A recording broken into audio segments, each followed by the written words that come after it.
Bienvenue à Charmes. Je suis heureux de vous retrouver dans ce château que j'ai repris à l'âge de 20 ans suite à plusieurs décennies d'abandon. Un château qui est en cours de restauration, un château qui est ouvert au public, mais c'est surtout un château qui a été pillé, squatté, vandalisé et qui aujourd'hui renaît de ses cendres suite à plusieurs années de chantier que j'ai engagé. Je souhaite aujourd'hui poursuivre la restauration de ce château et partager avec vous ce monument qui est un monument emblématique aujourd'hui du Dauphiné et de la région. Dans cette pièce, il reste très peu d'éléments. Il reste seulement cette cheminée, donc une cheminée à boudin d'époque Louis XIV, qui demandera également une restauration. Et on voit surtout que cette pièce n'a pas été épargnée par les graffitis. Les sols, bien évidemment, ont été volés. Donc il y avait ici de très jolis tomates 18e, des tomates qui reviendront certainement un jour.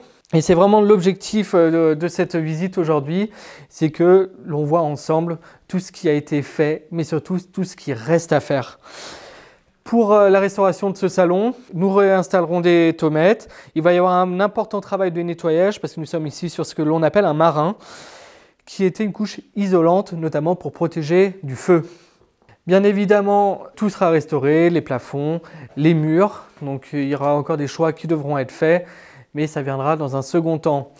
Nous parlons dans un premier temps de gros œuvres et ensuite nous parlerons de mise en décor, voilà, qui est la partie presque la plus agréable, voilà, et pas forcément la plus difficile.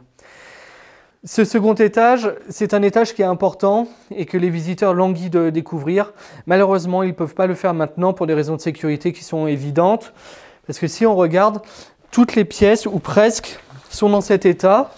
Donc toujours avec des graffitis, les sols volés. Et le château n'est pas étanche. Comme je dis, il est sauvé des squatteurs, mais pas de son péril. Là aussi, plus rien ne tient. Donc il convient vraiment d'isoler cette maison. Isoler avec des méthodes traditionnelles, bien évidemment. Et ça passera également par le traitement des façades que nous verrons après. Cette chambre, donc je parle de chambre parce que ça sera très certainement une chambre que nous présenterons ici.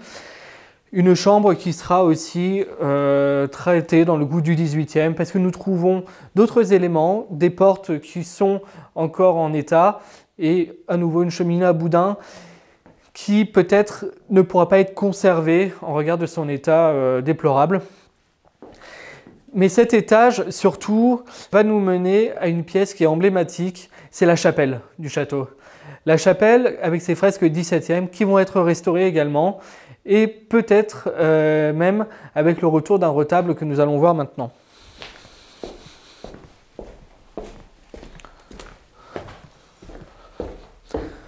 Donc vous avez la chance de venir dans mes parties privées, ce sont les parties dans lesquelles j'habite.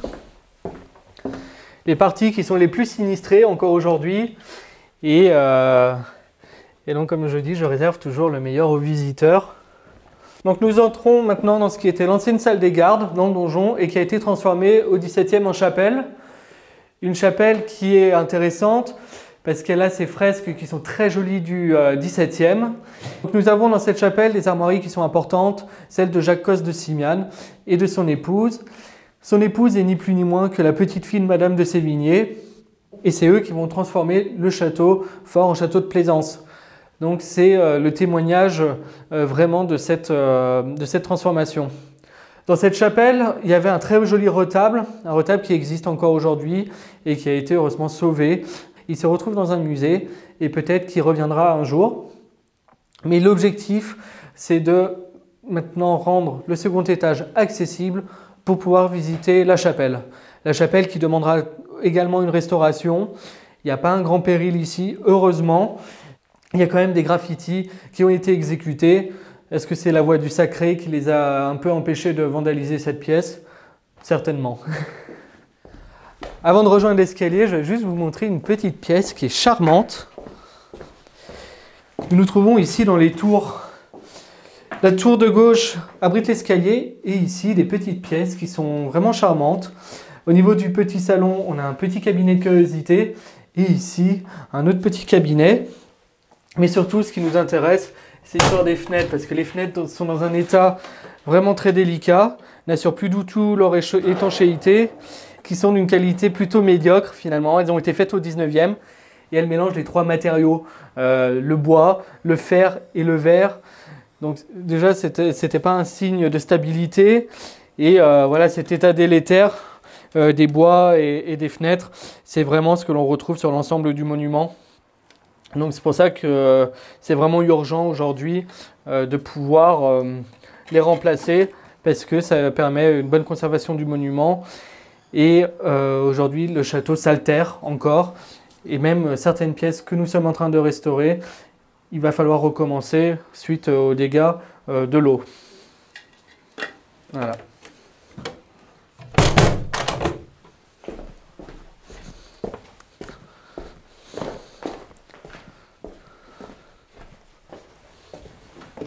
Je ne résiste pas à l'envie de vous montrer le 3e étage. Un étage qui plaît beaucoup aux visiteurs parce que ça fait référence à un certain imaginaire et surtout à la vie de la domesticité.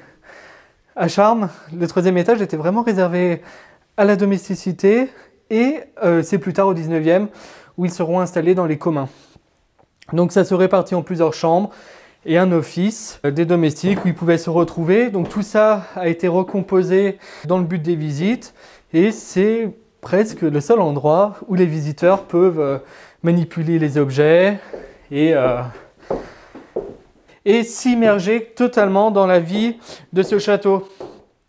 Parce qu'on dit souvent que l'étage des domestiques est le centre névralgique, et c'est vrai, parce que finalement, c'est là où on apprend toutes les petites indiscrétions, notamment autour de cette table, là où se passe tout le service des renseignements, dans le sens un peu d'espionnage ou d'enquête de cette maison. Voilà. C'est vraiment donc ce centre névralgique, une véritable fourmilière, une ruche ici, et que les visiteurs adorent. Et je prends toujours à cœur ici de redécorer l'espace régulièrement pour changer à chaque fois et illustrer tout ce qui se passe. L'idée, c'est toujours de travailler avec des vrais décors. Nous ne sommes pas dans un château Disney, donc les gens manipulent par exemple ces bouteilles. Donc là, on a une bouteille de champagne de 1943. Ça peut paraître banal pour beaucoup, mais ça peut être aussi très important pour d'autres qui n'ont pas forcément accès à ce genre d'objet. Et c'est aussi cette force que nous avons à Charmes, c'est que ce soit une maison privée et pas un musée justement. Donc vous venez ici en tant qu'amis et comme dans une grande maison de famille finalement. Dès à présent, nous allons rejoindre l'étage noble, un étage qui est beaucoup plus confortable, beaucoup plus abouti également. Un étage qui a été restauré à peu près à 70%. Et c'est à travers cet escalier qui est intéressant, qui dessert tous les étages, que nous allons y parvenir. Mais avant ça, on a un nouvel habitant. Donc c'est une armure qui est assez amusante. Mais le gros souci de cette armure, c'est que nous ne lui avons pas encore trouvé de prénom. Voilà. Donc soyez créatifs, trouvez-lui un prénom et voilà, et on le baptisera à la majorité des votes. Voilà. Donc nous voilà dans le grand salon. Le grand salon qui a pour le moment peu évolué. Nous avons parlé dans la précédente vidéo de la restauration de la cheminée avec ses décors 17e, et notamment celui-ci qui a été complètement recréé, qui représente Mélusine. Mélusine qui arrive aussi au 17e à Charmes. Au-dessus se profile le Pierre de Ronsard, que la plupart des gens connaissent maintenant aujourd'hui avec cette histoire incroyable des réseaux sociaux, parce que c'est grâce aux réseaux sociaux que Ronsard est revenu ici à Charmes. Mais cette cheminée mérite encore de retrouver une plaque de cheminée. Voilà. Et sur le reste du salon, il y a encore de nombreux décors à restituer, notamment refaire la copie d'une porte que j'ai retrouvée. Et il nous manque sa sœur jumelle. Donc on a le premier modèle et on pourra ainsi la dupliquer. Et d'autres décors, notamment au plafond et ainsi de suite. Au mur, donc, nous avons un décor qui est provisoire, hein, ce rouge que j'ai fait faire en copie du rouge qui se trouve dans le médaillon de la cheminée, tout simplement pour cacher les graffitis et la centaine de noms d'oiseaux, on va appeler ça comme ça, qui est inscrit sur les murs. Voilà, il y a quand même meilleur témoignage dans un château pour faire passer un message. Donc voilà, nous retrouvons ici dans le petit salon une des autres pièces emblématiques du château qui est beaucoup plus chaleureuse. Le petit salon qui a évolué également en raison de son mobilier, que l'on présente ici, un mobilier plutôt 18e en marqueterie, et qui est intéressant par la qualité de ses plafonds, hein, qui sont dans un état exceptionnel. Cette pièce avait également beaucoup souffert, parce qu'on retrouve ici des boiseries qui ont été arrachées, brûlées, et donc ici il a fallu, notamment cette boiserie que l'on voit sur la photo, la reproduire, parce qu'elle a complètement disparu. Donc là, un ami est bénévole, s'est attelé à la tâche et a pu reproduire donc ce panneau, et qui aujourd'hui ne se voit plus. Une bonne restauration, souvent, c'est une restauration qui ne se voit pas. Voilà. L'idée, c'est pas d'avoir non plus un château neuf, hein. Donc on garde tout de même certaines imperfections et on fait le tri dans cette restauration ici de ce que l'on garde, ce que l'on conserve et ce que l'on ajoute. Parce qu'il y a des restaurations qui ont été faites dans les années 80 qui sont complètement douteuses et qui n'ont absolument rien à faire dans une maison comme Charmes. Et une pièce qui sera restaurée aussi très prochainement, c'est le petit trésor donc, de ce salon. Vous avez ici le seul meuble qui soit resté pour le coup. Donc c'est une bibliothèque qui a été bâtie à la fin du 19e, début 20e et qui épouse la forme de la tour. Donc nous sommes ici en présence d'un petit cabinet de curiosité et là nous avons trouvé un excellent peintre en décor qui va redécorer cet espace. Voilà. Et que l'on pourra aussi vous faire découvrir prochainement. Le petit salon qui peut paraître un peu en panique parce que nous avons ici en pension donc, notre portrait de Philippe V, donc le roi d'Espagne, petit-fils de Louis XIV. Et la restauratrice ici a décidé de restaurer le tableau qu'à moitié, ce qui est étonnant.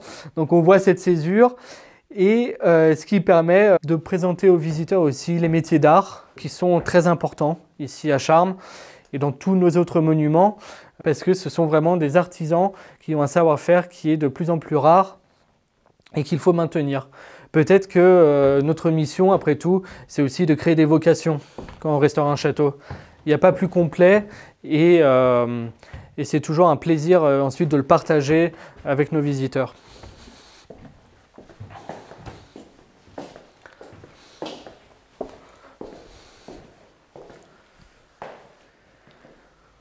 On se retrouve après dans le grand escalier, l'escalier principal, l'escalier d'honneur. L'escalier qui doit être encore restauré. Mais depuis la dernière visite, nous avons eu une chance inouïe de retrouver un témoignage de l'époque, et notamment sur les vitraux qui font partie donc, de cette nouvelle tranche de travaux. Donc en haut, vous avez les armes de Savoie, et en dessous, nous savions qu'il y avait les armes du Dauphiné. Donc provisoirement, donc là il y avait un trou que les squatteurs ont fait parce qu'ils les ont dérobés, et nous avons trouvé une photo qui est fort intéressante parce que cela nous permet donc d'avoir ce témoignage et surtout d'avoir la base pour pouvoir reproduire ce vitrail. Donc de pouvoir reproduire ce vitrail et ainsi le réinstaller. Donc ces vitraux qui ont une importance historique parce que les architectes ici au 19e se sont inspirés de l'histoire du château pour recréer les décors et notamment l'histoire d'un personnage emblématique qui est Humbert de Basternay. Humbert de Basternay qui est un personnage important parce qu'à l'âge de ses 16 ans, ici au château, il va rencontrer lors d'une partie de chasse le futur roi Louis XI.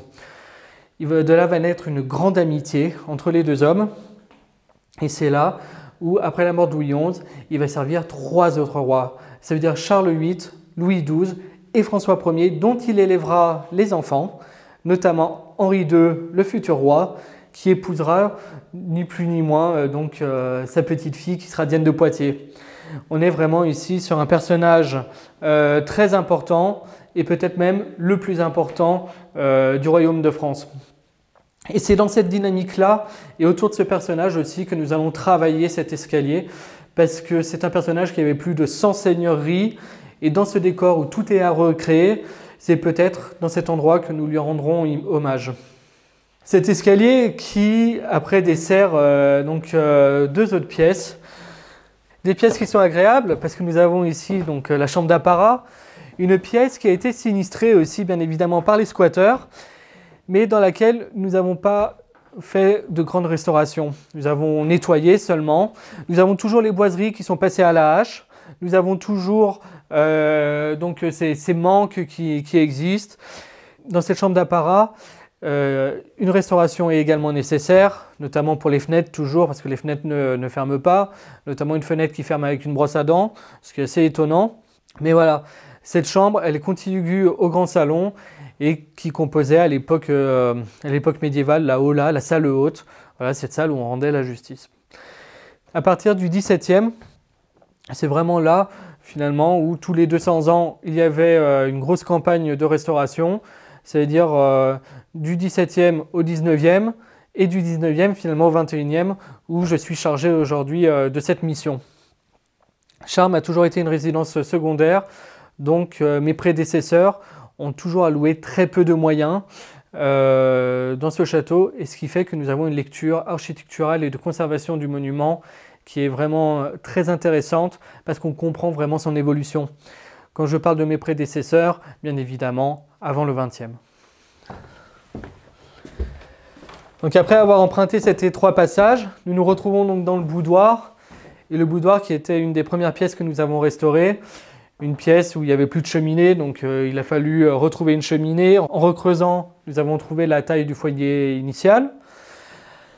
Après, c'est une pièce qui était vraiment intéressante par ses volumes et surtout le côté contigu à la chambre.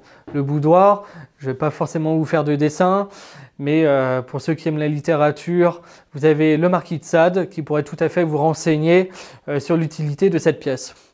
Pour les autres, c'est une pièce où l'on reçoit dans la plus stricte intimité. Voilà, qui a été redécorée ici avec ce papier peint au pan. Ce choix de ce papier peint a été tout simplement repris à partir d'une photo que nous avons où il y avait un très joli papier peint fin 18e aux oiseaux. Donc c'est toujours en résonance. L'idée n'est pas de recréer ce qu'il y avait à Charmes, mais c'est de toujours, comme ils l'ont fait au 19e, se soucier de l'histoire du château et ainsi la transmettre vers l'avenir. Et voilà, ça passe par certaines transformations qui sont inévitables, mais toujours dans un but de respect de l'intégrité du monument.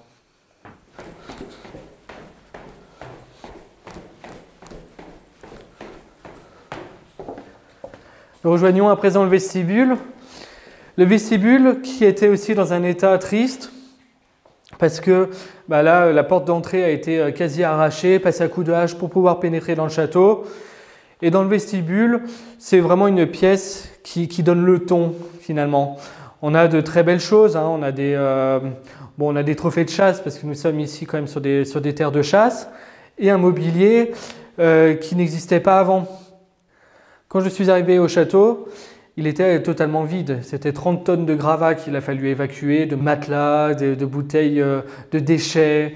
C'était vraiment une scène apocalyptique pour pouvoir laisser place à un joli mobilier.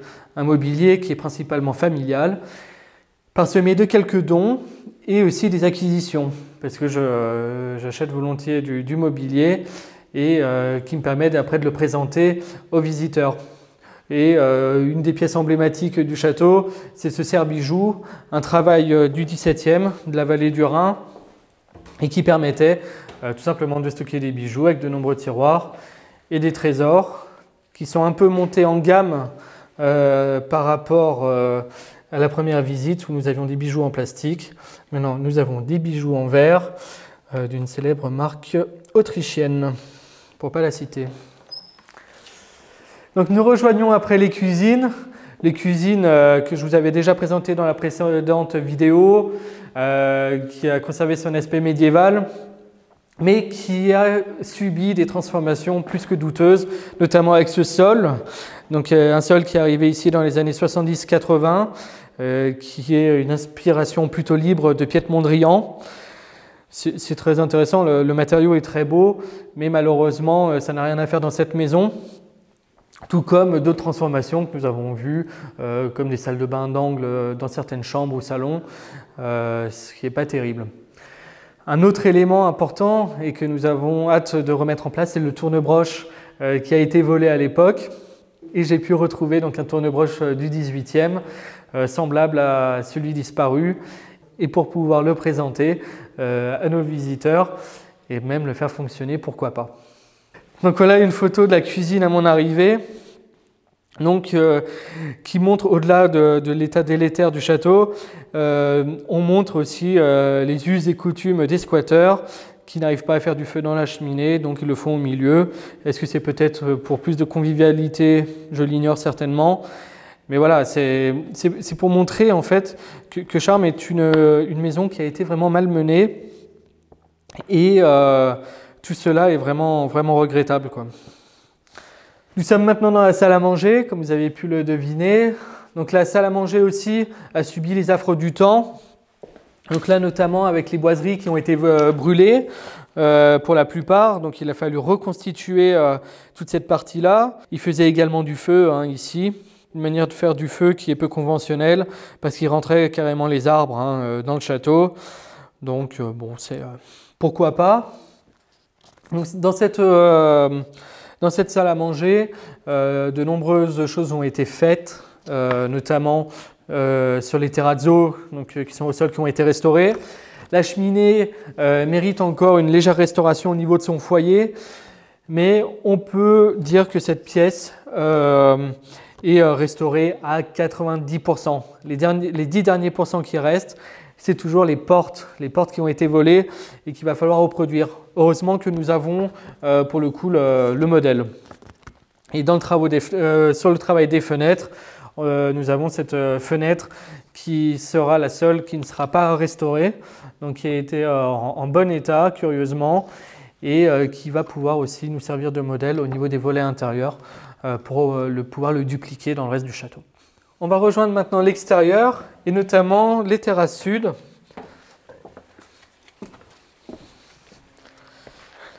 Qui sont baignées par le soleil. Et ces terrasses sud qui donnent donc sur cette façade. Et cette façade qui est beaucoup plus ouverte, qui a été ouverte au XVIIe. Et on le voit, nous avons certains vestiges, notamment à partir du haume qui est là. Donc sur la partie supérieure, nous avons une de ces fenêtres, première partie de la Renaissance. Dessous, l'ancienne porte d'entrée du château par laquelle on entrait.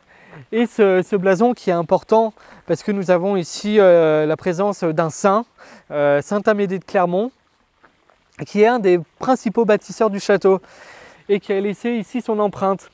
On le voit ici sur son blason, notamment avec ses clés, parce qu'il appartient donc à la grande famille des Clermont, et les clés ici qui sont pontificales.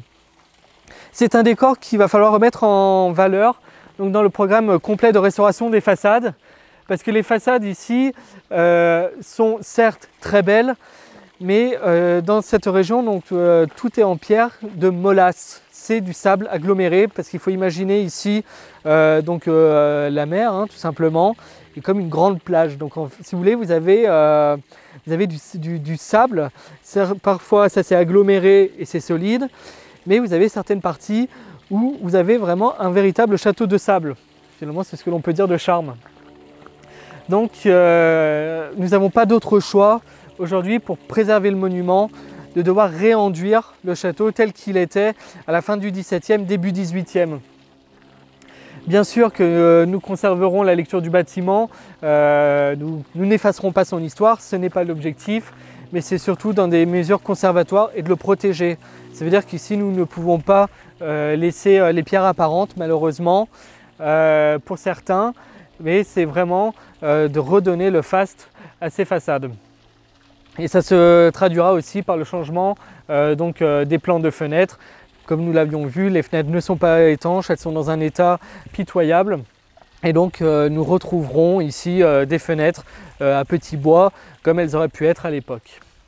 Sur les terrasses, on a recréé ici donc, des allées, des parterres. C'était une phase assez importante donc, de la remise en place du parc qui s'est fait progressivement. Il y a encore beaucoup de choses à faire et notamment la restauration du nymphée que l'on verra après. Mais surtout sur les façades, il y a un autre élément qui est chouette et où nous avons eu l'autorisation par la DRAC de restituer. c'est une forme de péristyle qui se trouve autour de la porte d'entrée, dans le pur style néo-gothique.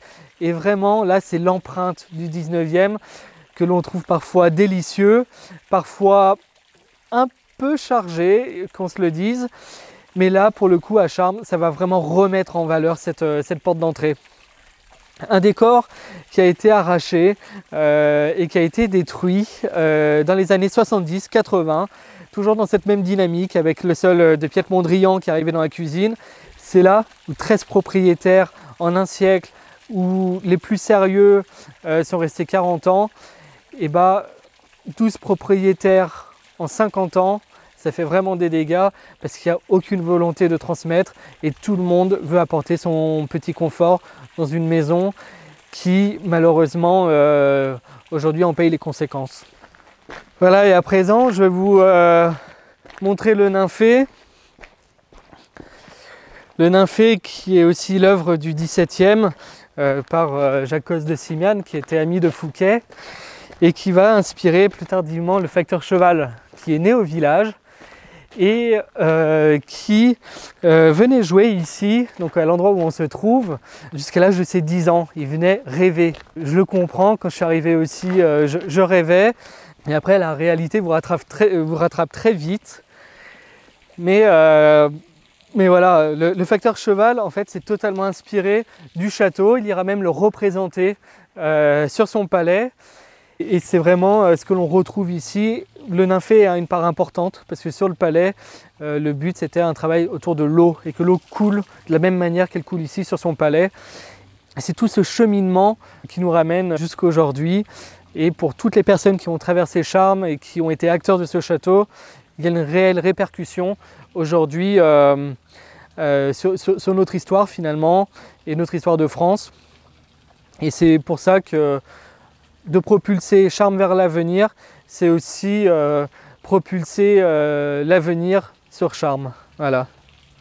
Donc nous avons vu beaucoup de choses et c'est pourquoi j'ai lancé cette première campagne avec la Fondation du Patrimoine pour que nous puissions ensemble donc sauver le château définitivement de son péril et comme je le disais, envisager l'avenir. Et on peut tous y participer parce que ça passe par des choses très simple et très agréable comme venir nous rendre visite.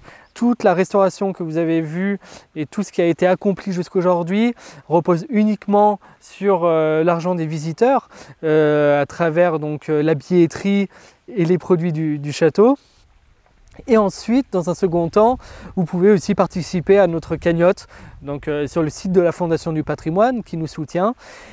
Et de manière active et notamment vous pouvez bénéficier donc, de cette réduction fiscale de 66% étant donné que nous avons ces travaux sur ces parties inscrites. Tout le château est inscrit au titre des monuments historiques depuis 1984 et une manière aussi très simple c'est de parler de Charmes autour de vous, de partager donc, la vidéo, de nous suivre sur les réseaux et c'est vraiment grâce à vous tous que nous y parviendrons et j'espère que nous nous reverrons très rapidement pour peut-être une nouvelle vidéo sur les échafaudages et ainsi pouvoir présenter donc l'aboutissement de cette collecte et l'aboutissement de ces 6 dernières années de travail acharné pour la sauvegarde de ce château.